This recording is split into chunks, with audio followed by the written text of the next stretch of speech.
اب اس کا رخ اپنے کمرے کی طرف تھا۔ اپنے کمرے میں آ کر وہ بیڈ پر لیٹ گیا، ظائشہ کی تصویر زوم کر کے دیکھنے لگا۔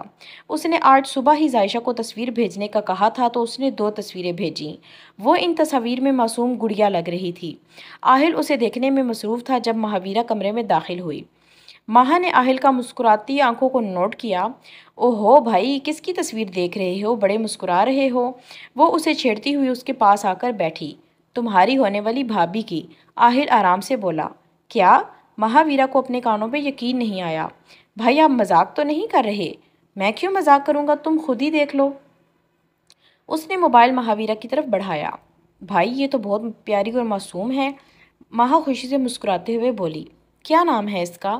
ظائشہ نام ہے۔ نام بھی بہت پیارا ہے، مگر خود تو یہ مجھے گڑیا لگ رہی ہے۔ اتنی معصومیت بھی کسی کے چہرے پر ہو سکتی ہے کیا؟ اچھا تم ادھر دو موبائل، اسے نظر نہ لگ جائے تمہاری۔ وہ اس کے ہاتھ سے موبائل پکڑتا ہوا بولا۔ بھائی نہیں لگاتی میں آپ کی ہونے والی بیوی کو نظر، ابھی وہ آئی بھی نہیں اور آپ ابھی سے بدل گئے۔ وہ منہ پھلائے بولی۔ ارے میری لاڈلی، تنگ کر رہا تھا تمہیں، بھلا تم سے کوئی پیارا ہے مجھے؟ آہل نے اس کے سر پہ ہاتھ رگڑ کر بال بکھیرے۔ اف نہ کرے نا، ابھی ہیئر سٹائل بنا کر آئی ہوں۔ ویسے ماہا میں سوچ رہا تھا تم ظائشہ کی نند لگو گی کہ دیور؟ وہ ہنسا تو ماہا بھی کھلکھلا کے ہنسنے لگی۔ آپ نے ڈیڈ سے بات کر لی کیا؟ مہاویرا نے پوچھا۔ ہاں ان سے آج ہی بات کی ہے اور جلد ہی ہم اس کے گھر جائیں گے رشتہ لے کر۔ اوہ کتنا مزہ آئے گا آپ کی شادی پر، آئی ایم سو ایکسائٹیڈ۔ آہل اس کی طرف دیکھ کر مسکرایا۔ ریحان میں نے حقیقت کو ایکسیپٹ کر لیا ہے، میں نے مان لیا ہے کہ آہل میری قسمت میں نہیں ہے۔ یہ قسمت کا کھیل ہے، میں اپنی مرضی سے قسمت نہیں بدل سکتی۔ میں شرمندہ ہوں کہ میں اتنی خود غرض ہو گئی تھی اور تمہاری کوئی بات نہیں سنی میں نے۔ فاریہ نے ریحان سے بات کرنے کے لیے ریسٹورنٹ میں بلایا تھا۔ فاریہ کیا واقعی ہی تم پہلے جیسی ہو گئی ہو؟ ریحان کو یقین نہیں ہو رہا تھا کہ فاریہ کا کل کیا روپ تھا اور آج کیا۔ ہاں ریحان، میں اب آہل اور ظائشہ کے راستے میں نہیں آؤں گی، آئی پرومس۔ ریحان کو اب تسلی ہوئی۔ تھینک گاڈ فاریہ کہ تم نے حقیقت کو تسلیم کر لیا ہے، ورنہ میں تو بہت پریشان ہو گیا تھا کہ تم کچھ غلط نہ کر بیٹھو۔ ریحان سکھ کا سانس لیتا ہوا بولا۔ شاید تمہاری ہی باتیں میرے دل پہ اثر کی ہیں ریحان۔ وہ اس کی طرف دیکھتی ہوئی مسکرائی تو ریحان بھی مسکرا دیا۔ تو کب جا رہا ہے آہل ظائشہ کے گھر اپنے ڈیڈ کو لے کر؟ وہ خوش اخلاقی سے بولی۔ ہاں صبح جا رہا ہے ہمارا شہزادہ، ریحان نے بتایا۔ اچھا، بہت خوشی کی خبر ہے۔ چلو آہل کی شادی ہو اور ہم انجوائے کریں گے، خوب مزہ آنے والا ہے۔ وہ ہنستی ہوئی بولی۔ ہاں ہاں کیوں نہیں، ایک ہی تو جگر ہے ہمارا۔ ریحان بھی آہل کی شادی کا سوچ کر خوش ہوا۔ چلو اب کچھ آرڈر کرتے ہیں، فاریہ نے اپنے اسٹریٹ بالوں کو کندھے سے پیچھے جھٹک کر کہا۔ ریحان نے مسکراتے ہوئے ویٹر کو بلایا۔ مہاویرا یونی سے آ رہی تھی جب راستے میں اس کی گاڑی خراب ہوئی۔ وہ گاڑی سے باہر نکل کر کھڑی ہوئی۔ اف یہ کیا ہو گیا؟ وہ اپنے بالوں میں ہاتھ پھیرتے ہوئے بولی۔ وہ سوچ ہی رہی تھی کہ کیا کرے جب شہروز کی گاڑی اس کے پاس آ کر رکی۔ ہے ویرا کیا ہوا؟ وہ سن گلاسز اتارتا ہوا گاڑی کی ونڈو سے اسے دیکھ کر بولا۔ مہاویرا نے مڑ کر اس کی طرف دیکھا۔ ہاں کچھ نہیں، بس گاڑی میں کوئی مسئلہ بن گیا ہے۔ تو آؤ میں ڈراپ کر دیتا ہوں۔ اس نے ہاتھ سے اندر آنے کا اشارہ کیا۔ مہاویرا کے ذہن میں اس رات والی بات یاد آئی۔ نہیں میں مینج کر لوں گی، وہ بے رخی سے بولی۔ شہروز گاڑی سے باہر نکلا۔ دیکھو ماہا، تمہاری گاڑی خراب ہو گئی ہے، اگر تم اسے ٹھیک کرواؤ تو بھی 1 گھنٹہ تو شاید لگے گا، تو کیا حرج ہے اگر میں تمہیں تمہارے گھر تک چھوڑ دوں؟ وہ اسے ہاتھ سے اشارے کرتا ہوا کہہ رہا تھا۔ مہاویرا نے سوچا کہ واقعی اگر وہ میکینک کو بلا بھی لے تو بہت ٹائم لگ جائے گا، تو بہتر ہے وہ اسے گھر تک چھوڑ دے۔ اس نے شہروز کو ہاں کا اشارہ کیا تو شہروز مسکرایا۔ مہاویرا گاڑی کی فرنٹ سیٹ پر بیٹھ گئی۔ شہروز نے اس کی طرف گہرا دیکھا اور گاڑی سٹارٹ کی۔ مہاویرا مسلسل خاموش تھی۔ شہروز نے اس کی خاموشی کو نوٹ کیا۔ کیسی گزر رہی ہے یونی لائف؟ شہروز نے پوچھا۔ ٹھیک، وہ اتنا ہی بولی۔ ایک بار پھر خاموشی۔ انکل کیسے ہیں؟ وہ بھی ٹھیک ہیں۔ شہروز مسلسل بات کرنے کا ٹاپک سوچ رہا تھا۔ تمہارے بھائی کو نہیں دیکھا میں نے۔ ہاں وہ آؤٹنگ پہ گئے ہوئے ہیں، وہ بول کے ونڈو سے باہر دیکھنے لگی۔ گاڑی کو جمپ آیا تو ڈیش بورڈ کھل گیا۔ مہاویرا کی اچانک نظر وہاں پڑی تو بلال کی تصویر کو دیکھا۔ شہروز نے ڈیش بورڈ کو بند اندر کیا اور پھر سے سامنے کی طرف دیکھنے لگا۔ مہاویرا پریشان ہوئی کہ بلال کی تصویر شہروز کے پاس کیا کر رہی ہے۔ یہ کس کی تصویر ہے؟ اس نے پوچھنا لازم سمجھا۔ کس کی؟ شہروز نے پوچھا۔ مہاویرا نے ڈیش بورڈ سے بلال کی تصویر اٹھا کر اسے دکھائی۔ یہ کس کی تصویر ہے؟ شہروز حیران ہوا کہ مہا اس کا کیوں پوچھ رہی ہے۔ یہ سیریل کلر بلال خان ہے اور میرا آخری ٹارگٹ بھی۔ اس کو پکڑنے کے بعد میرا یہ کیس بھی سالو ہو جائے گا۔ وہ بولتا رہا اور مہاویرا آنکھیں پھاڑے اسے دیکھتی رہی۔ اس کے ذہن میں ایک ہی بات گھوم رہی تھی، سیریل کلر بلال خان۔ وہ سکتے کی حالت میں چلی گئی۔ ہے Veera, are you okay? Shahroz نے اس کا پریشان چہرہ نوٹ کیا۔ ہاں آئی ایم اوکے، مجھے کیا ہونا؟ اس نے تصویر واپس رکھی اور ماتھے پہ آئی پسینے کی ننھی بوندوں کو صاف کیا۔ گاڑی مہا کے گھر کے سامنے رکی۔ مہا باہر نکلی اور شہروز کو تھینکس بولے بغیر اپنے گھر میں داخل ہو گئی۔ شہروز حیرت سے اسے دیکھنے لگا۔ بلال نے گاڑی کو تھوڑا دور اندھیرے میں کھڑا کیا اور چہرے پہ رومال باندھ کر نکلا۔ رات کا 1 بج رہا تھا، گلی میں سناٹا چھایا تھا۔ بلال کے پھونک پھونک کر قدم رکھنے کے باوجود اس کے قدموں کی آواز گونج رہی تھی۔ شہروز کے گھر کے کچھ فاصلے پر اسے چھوٹا سا پیڑ دکھائی دیا۔ اس نے پیڑ کی طرف قدم بڑھائے۔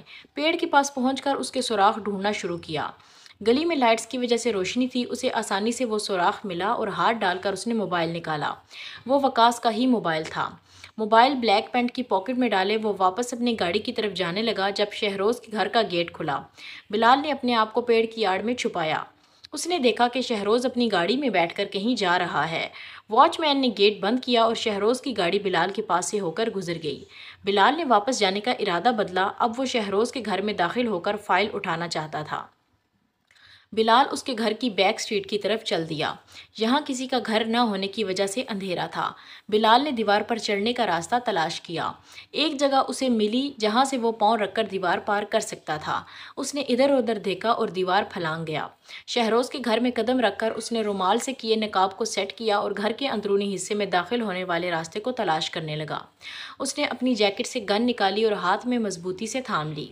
وہ چلتا ہوا لان میں آیا اور واچ مین کی طرف دیکھا جو بندوق ہاتھ پہ رکھے دیوار کے ساتھ ٹیک لگائے نیند کی وادیوں میں جا چکا تھا۔ بلال اندرونی دروازے کی طرف آیا تو دروازہ کھلا پایا۔ وہ آہستہ آہستہ چلتا ہوا لاؤنج میں داخل ہوا اور سامنے والے کمروں میں سے شہروز کے کمرے کا اندازہ لگانے لگا۔ اس نے ایک دروازے کے ہینڈل کو بے آواز گھمایا تو روم لاک تھا۔ پھر اس نے دوسرے دروازے کی طرف رخ کیا۔ یہ دروازہ بھی اس نے کھولنے کی بے آواز کوشش کی تو روم لاک تھا۔ اب وہ تیسرے کمرے کی طرف آیا۔ اس نے ہینڈل گھمایا تو دروازہ کھلتا چلا گیا۔ روم کی لائٹ آف تھی۔ بلال نے دیوار پہ ہاتھ پھیر کر بٹن تلاش کر کے لائٹ آن کی۔ پورا کمرہ روشنی میں نہا گیا۔ اس نے دروازہ بند کیا اور تیزی سے چلتا ہوا بیڈ کی سائڈ ٹیبل کی طرف آیا۔ اس نے دراز کھولا اور فائل تلاش کرنے لگا۔ یہاں سے ناکام ہوا تو تیز قدم دوسری طرف بڑھائے۔ اس سائڈ کا دراز کھولا تو کچھ فائلز ہاتھ لگیں۔ وہ ایک ایک فائل دیکھتا ہوا بیڈ پر پھینک رہا تھا۔ یہ سبھی فائلز اس کے لیے بیکار تھیں۔ اسے جو فائل چاہیے تھی وہ ان میں نہیں تھی۔ اس نے بالوں میں ہاتھ پھیرا اور سوچنے لگا۔ اس کی نظر صوفے پہ پڑے لیپ ٹاپ پر پڑی۔ کچھ تو ہوگا اس لیپ ٹاپ میں۔ وہ سوچتا ہوا صوفے پر بیٹھا اور لیپ ٹاپ اٹھایا۔ اس پہ پاسورڈ لگا دیکھ کر بلال کو غصہ آیا۔ وہ اتنا رسک لے چکا تھا اور کچھ اس کے ہاتھ نہیں لگ رہا تھا۔ اس نے کچھ پاسورڈ ٹرائی کیے مگر ناکام ہوا۔ اب وہ بیٹھا سوچ رہا تھا کہ شہروز نے آخر فائل گھر رکھی بھی ہے یا نہیں۔ اچانک کمرے کا ہینڈل گھوما۔ جلدی میں بلال لاک لگانا بھول گیا تھا۔ اس کی نظر دروازے سے اندر داخل ہونے والے شخص پر تھی۔ بلال نے اس شخص کے اندر آنے سے پہلے تیزی سے جیکٹ کا ہوڈی اپنے سر پر لیا۔ وہ اپنے چہرے پر رومال سے نقاب پہلے ہی کر چکا تھا۔ شہروز کمرے میں داخل ہوا۔ اس کے ہاتھ میں گن تھی۔ بلال نے اس کی طرف دیکھا۔ اسے اپنی گن ابھی تک اپنے ہاتھ میں ہی پکڑی ہوئی تھی۔ کون ہو تم؟ شہروز اس کی طرف گن کا رخ کرتے ہوئے بولا۔ بلال کی صرف گہری کالی آنکھیں ہی نظر آ رہی تھیں جس وجہ سے شہروز اسے پہچان نہ پایا۔ کون ہو تم اور کیا کر رہے ہو یہاں؟ میرے گھر میں، میرے کمرے میں۔ بلال خاموشی سے کھڑا اسے دیکھ رہا تھا۔ میں پوچھ رہا ہوں کون ہو تم؟ وہ سختی سے بولا۔ بلال نے گن کو مضبوطی سے اپنے ہاتھوں میں تھاما اور تیزی سے لیپ ٹاپ اٹھا کر شہروز کے ہاتھوں پر مارا۔ شہروز کے ہاتھ سے گن گری تو اسی وقت بلال کھڑکی کی طرف بھاگنے لگا۔ شہروز نے تیزی سے بلال کو پیچھے سے جکڑا اور اس کا رخ اپنی طرف کیا۔ بلال نے اس کے پیٹ میں اپنی کوہنی ماری اور پھر سے کھڑکی کی طرف بھاگا۔ وہ چاہتا تو شہروز کو مار سکتا تھا مگر اس سے پہلے فائل حاصل کرنا زیادہ ضروری تھا۔ شہروز ایک سیکنڈ ضائع کیے بغیر اٹھا اور بلال کو پیچھے سے پکڑ کر کمرے کے اندر کی طرف دھکیلا۔ بلال زمین پر گرا تو شہروز اس کے اوپر آیا۔ اس نے 2-3 پنچ بلال کے چہرے پر مارے اور ساتھ ہی اس کا نقاب اتارنے کے لیے ہاتھ بڑھایا تو بلال نے فوراً اس کا ہاتھ پکڑا۔ بلال نے قوت سے اسے ایک سائیڈ دھکا دیا اور کھڑا ہوا۔ شہروز بھی پھرتی سے کھڑا ہوا اور بلال کو مارنے کے لیے ہاتھ کا پنچ بنایا جو بلال نے اپنے ہاتھ میں لے لیا۔ بلال نے اس کے پیٹ میں اپنا گھٹنا 2-3 بار مارا اور اسے موڑ کر اس کی گردن میں اپنا بازو ڈالا۔ وہ پوری قوت کے ساتھ شہروز کی گردن دبا رہا تھا اور شہروز اس کے بازو کو ہٹانے کی کوشش کر رہا تھا۔ شہروز نے اپنی کوہنی بلال کے منہ پر اتنی زور سے ماری کہ بلال اسے چھوڑنے پر مجبور ہو گیا۔ بلال نے اپنے جبڑے کو ہاتھ سے مسلا اور سامنے کھڑے شہروز کو دیکھنے لگا۔ اس کا نقاب ابھی بھی اس کا چہرہ ڈھانپے ہوئے تھا۔ بلال کی نظر بیڈ پر پڑی، اس نے شہروز کو بیڈ پر دھکیلا اور اس پر حاوی ہونے لگا۔ تبھی شہروز نے پلٹا کھایا اور بلال کے اوپر آیا۔ وہ پھر سے بلال کا نقاب اتارنے کی کوشش کرنے لگا۔ بلال اس کا ہاتھ پوری قوت کے ساتھ روک رہا تھا۔ اس نے اپنے دوسرے ہاتھ سے بیڈ پر پڑا کمفرٹر اٹھایا اور شہروز کے منہ پر دینے لگا تاکہ اس کا دھیان بھٹکے۔ شہروز نے کمفرٹر ہٹانے کے لیے ایک ہاتھ کا استعمال کیا۔ تبھی بلال نے اسے پلٹایا اور کمفرٹر اس کے گرد لپیٹنے لگا۔ وہ پھرتی سے اٹھا اور سائیڈ ٹیبل پر پڑا لیمپ اٹھایا۔ جیسے ہی شہروز نے اپنے آپ کو کمفرٹر سے آزاد کیا، بلال نے بنا وقت ضائع کیے لیمپ اس کے سر پر دے مارا۔ کانچ کے چھوٹے چھوٹے ٹکڑے بیڈ پر بکھرے اور ساتھ ہی شہروز کے سر سے نکلتا خون سفید بیڈ شیٹ کو سرخ کرنے لگا۔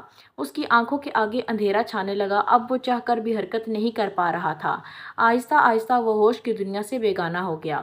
بلال نے طنزیہ ہنستے ہوئے اپنی جیکٹ جھاڑی اور گن اٹھائے کھڑکی سے کود گیا۔ مہاویرا رات سے کمرہ لاک کیے رو رہی تھی کہ اس کے ساتھ بلال نے کتنا بڑا دھوکہ کیا اور وہ سمجھ نہ سکی۔ اس نے اپنے بالوں کو سختی سے ہاتھوں میں جکڑ لیا۔ اس کے ذہن میں شہروز کی بات گھوم رہی تھی، سیریل کلر بلال خان۔ اس کو اپنی سماعت پر یقین ہی نہیں آ رہا تھا۔ وہ جانتی تھی کہ شہروز خفیہ ایجنسی میں کام کرتا ہے، اس کی بات غلط نہیں ہو سکتی تھی۔ میں نے ایک سیریل کلر کے ساتھ نکاح کر لیا؟ یہ میں نے کیا کر دیا؟ میں نے تو اسے کبھی پوچھا ہی نہیں کہ تم کیا کرتے ہو، تم نے اپنی زندگی کے اتنے سال کہاں گزارے، کس طرح گزارے؟ مہاویرا تم کتنی بے وقوف تھی، تم نے اس دن اس کی شرط مان کر اپنی زندگی تباہ کر لی، اپنی زندگی کی سب سے بڑی غلطی کی بلال سے نکاح کر کے، اس کے بارے میں کچھ جانے بغیر۔ اسے یقین ہی نہیں آ رہا تھا کہ وہ ایک قاتل کے ساتھ محبت کر چکی ہے، اس کے ساتھ اپنی زندگی کا سفر شروع کر چکی ہے۔ موٹے موٹے آنسو اس کی آنکھوں سے گرنے لگے، اس کا دل چاہ رہا تھا کہ وہ چیخ چیخ کر روئے۔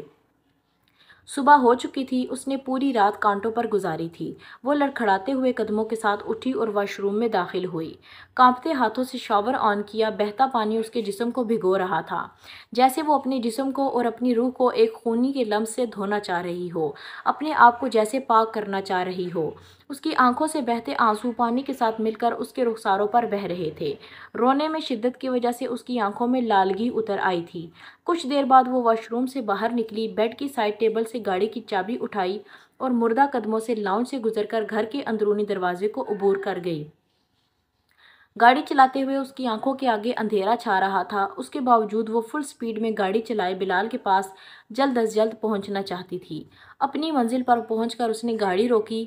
بلال کے آدمی نے گیٹ کھولا۔ مہاویرا گاڑی لیے اندر داخل ہوئی اور قدم اٹھاتی ہوئی وائٹ ہاؤس کی طرف بڑھ گئی۔ وائٹ ہاؤس کا دروازہ کھولنے کے بعد وہ بھاگتی ہوئی بلال کے کمرے میں داخل ہوئی۔ بلال اپنے کمرے میں بیٹھا اپنے چہرے پر مرہم لگا رہا تھا۔ مہاویرا اچانک کمرے میں داخل ہوئی تو بلال اسے دیکھ کر پریشان ہوا۔ مہا، تم اچانک کیسے آنا ہوا؟ بلال نے بوکھلا کر پوچھا۔ کیوں؟ کیا میں اپنی مرضی سے یہاں نہیں آ سکتی؟ اور تمہیں کیا ہوا؟ تمہارے چہرے کا رنگ کیوں اڑ گیا؟ اور یہ زخم کیسے لگے؟ نہیں میری جان، ایسی کوئی بات نہیں، تم جب چاہے آ سکتی ہو، بلال نے اس کی طرف بڑھتے ہوئے کہا، اور یہ زخم بس کسی سے لڑائی ہو گئی تھی تبھی لگے۔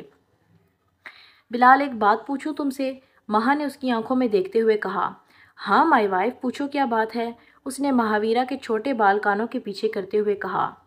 بلال تم نے مجھے کبھی بتایا نہیں کہ تم کیا کام کرتے ہو، میں جاننا چاہتی ہوں، آخر میں تمہاری بیوی ہوں۔ بلال پہلے تو اس کی طرف دیکھتا رہا تھا کہ اچانک اسے اس کے کام پوچھنے کی کیا ضرورت پڑ گئی۔ مہا کیا بات ہے، تم مجھے پریشان لگ رہی ہو؟ مجھے اور باتوں میں مت لگاؤ، میں نے جو پوچھا ہے اس کا جواب دو بس، وہ چیختے ہوئے بولی تو وہ پریشان سا اس کی طرف دیکھنے لگ گیا۔ مہاویرا کسی نے تم سے کچھ کہا ہے کیا؟ تم مجھے ٹھیک نہیں لگ رہی۔ وہ حیران تھا اس کے رویے پر۔ میں نے کہا مجھے بتاؤ تم کیا کام کرتے ہو؟ اس نے ٹیبل پر پڑا ہوا گلدان اٹھا کر زمین پر زور سے دے مارا اور اس کی کرچیاں پورے کمرے میں بکھر گئیں۔ بلال ہکا بکا ویرا کی طرف دیکھنے لگا۔ تم مجھے کیا بتاؤ گے؟ میں تمہیں خود بتاتی ہوں۔ تم ایک سیریل کلر ہو بلال، ایک سیریل کلر ہو تم نے مجھ سے شادی کر کے میری زندگی تباہ کر دی، مجھے برباد کر دیا۔ او میرے خدایا، میں ایک خونی کے ساتھ رہ رہی تھی اور میں نے بیوی ہونے کا حق ادا کیا۔ مجھے کیا معلوم تھا کہ تمہارا جسم ناپاک ہے اور تم مجھے چھو کر مجھے بھی ناپاک کر دو گے بلال، وہ چیختی ہوئی بولی، اس کی آنکھوں سے آنسو بہہ رہے تھے۔ مہا میری جان، یہ جھوٹ ہے، میں نے آج تک کسی کا قتل نہیں کیا۔ بلال نے مہا کے کندھوں پر ہاتھ رکھ کر اسے کہا تو مہا نے اس کے ہاتھ جھٹکے۔ مجھے اور کتنا دھوکہ دو گے بلال، آج سچ بتا دو۔ تمہیں خدا کا واسطہ ہے مجھے سچ بتا دو، میں ایک خونی کے ساتھ زندگی نہیں گزارنا چاہتی۔ رونے کی وجہ سے وہ مشکل بول پا رہی تھی۔ مہا مجھے تمہاری قسم ہے میں جھوٹ نہیں بول رہا، یہ مجھ پر لگائے ہوئے الزامات ہیں، میں ان کی وجہ سے پھنس کر رہ گیا ہوں۔ اس نے مہا کے سر پر ہاتھ رکھ کر قسم کھائی تو مہاویرا اس کی طرف دیکھنے لگی۔ بلال اگر تم جھوٹ بول رہے ہو تو ابھی بتا دو، ابھی میں خود کو سنبھال سکتی ہوں، بعد میں خود کو سنبھال نہیں پاؤں گی، میں تم سے بہت محبت کرنے لگی ہوں بلال، اس نے روتے ہوئے کہا اور زمین پر بیٹھتی چلی گئی۔ میری جان، یہی سچ ہے، میں جہانگیر دادا کے گینگ میں کام ضرور کرتا تھا لیکن میں نے آج تک کسی کا قتل نہیں کیا ہے، اس کے گینگ میں ہونے کی وجہ سے ہی مجھ پر یہ الزامات لگے ہیں۔ مہاویرا نے رو رو کر اپنا حال بگاڑ لیا تھا۔ مہا نے اس کو پکڑ کر سینے سے لگایا اور اس کے بالوں میں ہاتھ پھیرنے لگا۔ بلال مجھے کبھی بھی دھوکہ مت دینا، میں تم سے بہت محبت کرنے لگی ہوں، اب تمہارے بغیر نہیں رہ سکتی، مجھے کبھی دھوکہ مت دینا، وہ ہچکیوں کے ساتھ ایک ایک لفظ بمشکل کہہ رہی تھی۔ بلال نے اس کے گرد بازو ڈال کر گھیرا تنگ کیا اور اسے کہا، میری جان میں تمہیں کبھی دھوکہ نہیں دوں گا، یہ بات تو کبھی سوچنا بھی مت، کیونکہ میں بھی تم سے بہت محبت کرتا ہوں، تم میری بیوی ہو اور ہمیشہ میری بیوی ہی رہو گی۔ اس نے مہا کے سر پر بوسہ دیا۔ مہا اب پرسکون ہو رہی تھی، آہستہ آہستہ اس کی ہچکیاں تھم رہی تھیں، اس نے اپنی آنکھیں بند کیں اور بلال کے سینے سے لگی اسے محسوس کرنے لگی۔ رات کے 8 بجے زائشہ کے گھر کا دروازہ کھٹکا۔ اس ٹائم کون آ گیا؟ وہ یہ سوچتے ہوئے اٹھی۔ اس نے دروازہ کھولا تو زمین پر ایک چھوٹا سا پیکٹ پڑا ہوا پایا۔ اس نے گلی میں دور دور تک نظر دوڑا کر دیکھا مگر اسے کوئی بھی نظر نہیں آیا۔ اس نے پیکٹ اٹھایا اور اپنے کمرے میں لے آئی۔ میں جانتی ہوں ضرور آہل نے مجھے سرپرائز دیا ہے۔ خود کلامی کرتے ہوئے اس نے پیک کھولا تو اس میں ایک خط ملا۔ اس نے حیرانگی سے دیکھا۔ پھر زائشہ نے خط نکال کر پڑھنا شروع کیا۔ زائشہ، تم مجھے نہیں جانتی لیکن میں تمہیں جانتی ہوں۔ مجھے تمہیں ایک ایسی بات بتانی ہے جو تمہارے لیے بہت ضروری ہے۔ جب سے میں نے سنا ہے کہ تمہاری آہل کے ساتھ شادی ہونے والی ہے، میں تب سے ہی پریشان ہوں۔ ایک لڑکی ہونے کے ناطے میں دوسری لڑکی کا دکھ سمجھ سکتی ہوں۔ میں نہیں چاہتی کہ جس تکلیف سے میں گزری ہوں تمہیں بھی برداشت کرنی پڑے۔ میں تمہیں بتانا چاہتی ہوں کہ آہل اچھا لڑکا نہیں ہے، وہ بہت سی لڑکیوں کی زندگی تباہ کر چکا ہے اور میں ان میں سے ایک ہی بدنصیب ہوں۔ وہ ایک عیاش لڑکا ہے، اس کی راتیں کلب میں شراب پیتے ہوئے مختلف لڑکیوں کے ساتھ گزرتی ہیں۔ اس کا ایک پرسنل ہاؤس ہے جہاں وہ لڑکیوں کو اپنا مقصد پورا کرنے کے لیے لے کر جاتا ہے۔ اگر تم اپنی زندگی تباہ ہونے سے بچانا چاہتی ہو تو تم آہل سے شادی مت کرو، اور اگر تمہیں میری باتوں پر یقین نہیں تو میرے نمبر پر میسج کرو، میں تمہیں ایک ویڈیو بھیجوں گی، اسے دیکھنے کے بعد تم خود اپنی زندگی کا فیصلہ کر لینا۔ خط پڑھتے ہوئے زائشہ کے ہونٹ کپکپا رہے تھے، وہ پسینے سے بھیگنے لگی۔ زائشہ سوچ میں پڑ گئی کہ وہ کیا کرے اور کیا نہ کرے۔ اس نے تو آہل پر بھروسہ کیا تھا، کیا وہ واقعی ایک عیاش لڑکا تھا؟ کیا وہ واقعی ایک گرے ہوئے کردار کا مالک تھا؟ نہیں، ایسا کیسے ہو سکتا ہے، میں نہیں مانتی، اس کا دل بولا۔ لیکن وہ کیسی ویڈیو ہے جو یہ لڑکی مجھے دکھانا چاہتی ہے؟ دماغ نے سوال کیا۔ اس نے کانپتے ہوئے ہاتھوں کے ساتھ اپنے موبائل پر لڑکی کا نمبر ڈائل کیا اور کال کرنے لگی۔ آگے والے انسان نے کال ڈسکنیکٹ کی اور زائشہ کو واٹس ایپ پر ایک ویڈیو بھیج دی۔ واٹس ایپ کا نوٹیفیکیشن پا کر زائشہ نے اسے آن کیا اور اپنی آنکھوں کے سامنے ایک ویڈیو پائی جس میں اسے آہل دکھ رہا تھا۔ اس کا دل دھک دھک کر رہا تھا جیسے اس کی سانسیں گن رہا ہو۔ زائشہ نے ویڈیو کلک کی۔ آہل لڑکیوں کے جھرمٹ میں ان کے ساتھ ڈانس کر رہا تھا۔ ان میں ایک لڑکی سب سے آگے تھی جسے آہل اس کے جسم کے مختلف اعضاء سے چھو رہا تھا۔ وہ آنکھیں پھاڑ پھاڑ کر ویڈیو میں موجود آہل کو دیکھے جا رہی تھی۔ کیا یہ اس کا اصلی چہرہ تھا؟ کیا یہ اس کا اصلی کردار تھا؟ کیا وہ اس پر بھروسہ کر کے ایک بڑی غلطی کر چکی تھی؟ کتنے ہی سوال اس کے دماغ میں گردش کرنے لگے۔ اسے یقین نہیں آ رہا تھا کہ یہ وہی آہل ہے جو رات کے اندھیرے میں زائشہ کے پاس اس کے کمرے میں موجود تھا مگر اسے ہاتھ تک نہیں لگایا تھا، مگر یہاں تو وہ دوسری لڑکیوں کے جسم کو چھو کر ان کے ساتھ عیاشی میں مصروف تھا۔ زائشہ کے ہاتھ سے اس کا موبائل گر گیا، آنسو متواتر اس کی آنکھوں سے بہہ رہے تھے۔ کتنی خوش تھی وہ اس بات پر کہ آہل جیسا لڑکا اس کی قسمت میں لکھا تھا، اسے اپنی قسمت پر ناز ہو رہا تھا۔ مگر اب اس کے خواب کرچی کرچی ہو چکے تھے، بالکل ویسے ہی جیسے زائشہ کا آہل پر کیا اعتبار کرچی کرچی ہو چکا تھا۔